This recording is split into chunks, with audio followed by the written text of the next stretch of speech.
काला कुआं। मौत की प्यास गांव के बीच एक पुराना कुआं था। लोग उसे काला कुआं कहते थे। उसकी दीवारें जर्जर हो चुकी थीं, पानी काला था और उसके चारों ओर हमेशा अजीब सा सन्नाटा रहता था। बुजुर्ग कहते थे, उस कुएं से पानी नहीं, मौत निकलती है। किस्सा यह था कि 100 साल पहले गौरामा नाम की औरत ने अपने पति की प्रताड़ना से तंग आकर उसी कुएं में कूदकर जान दे दी थी।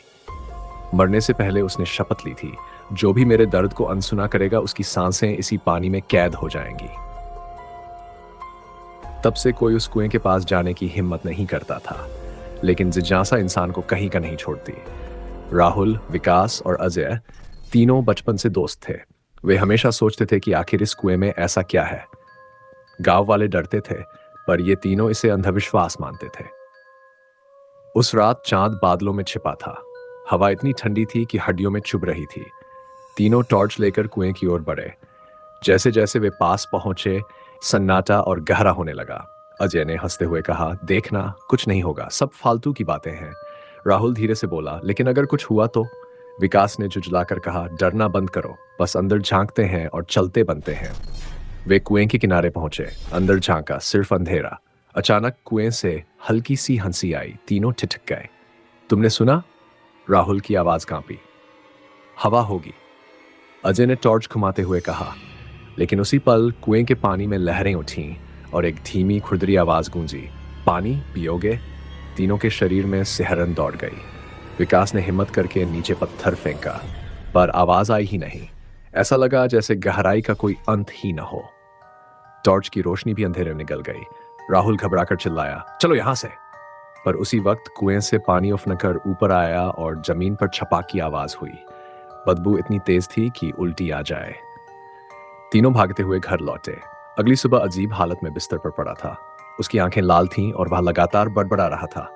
वह मुझे बुला रही है, वह कह रही है, आओ आओ। राहुल ने चकचोर पूछा, कौन बुला रहा है? अजय की आंखें अचानक चौड़ी हो गई। उसने कांपती आवाज में कहा, कुएं वाली औरत, गौरामा। उसके बाद उसका शरीर नीला पड़ने लगा, मानो पानी में डूबा हो। गांव वाले डर गए। किसी ने कहा, यह कुएं का श्राप है। राहुल और विकास ने सच्चाई छुपा ली, लेकिन रात भर वे सो नहीं पाए। कुछ दिन बाद अजय गायब हो गया।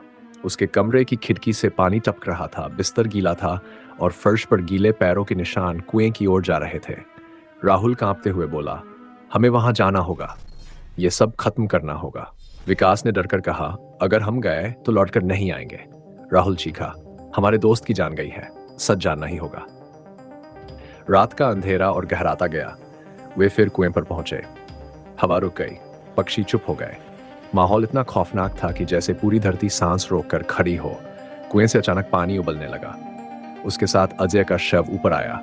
उसकी आंखें खुली थीं, होंठ हिल रहे थे जैसे वह कुछ कहना चाहता हो। भगवान! विकास चीख पड़ा।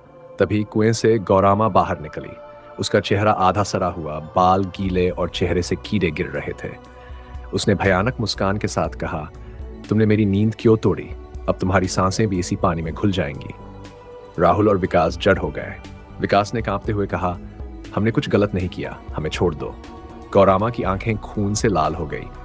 उसने गुर्राकर कहा, मौत माफ नहीं करती और मैं मौत हूं। अचानक जमीन से कीचड़ जैसे हाथ निकलकर विकास की टांगों को पकड़ने लगे। वह चीखता रहा, राहुल बचा ले, वो मुझे खींच रही है। लेकिन उसका पूरा शरीर धीरे धीरे मिट्टी में धंस गया। उसकी चीखें सन्नाटे में खो गईं। राहुल अकेला रह गया। वह पीछे हटते बोला, मैं भाग जाऊंगा। गौरामा की हंसी गूंजी। उसकी लंबी जीभ बाहर निकली और बिजली की तरह राहुल के गले में लिपट गई। राहुल चीखता हुआ कुएं में समा गया। सुबह गांव वाले जब कुएं पर पहुंचे तो पानी खून से लाल था। उसमें तीनों दोस्तों के चेहरे तैर रहे थे, मदद की गुहार लगाते हुए। उस दिन से गांव मौत का अड्डा बन गया। जो भी कुएं के पास जाता, उसकी लाश अगले दिन मिलती। लोग गांव छोड़कर भाग गए और वह जगह वीरान हो गई। आज भी अगर कोई आधी रात को वहां से गुजरे तो कुएं से वही आवाज सुनाई देती है, पानी पियोगे? और जिसने भी हां कहा, उसका नाम दुनिया से हमेशा के लिए मिट गया।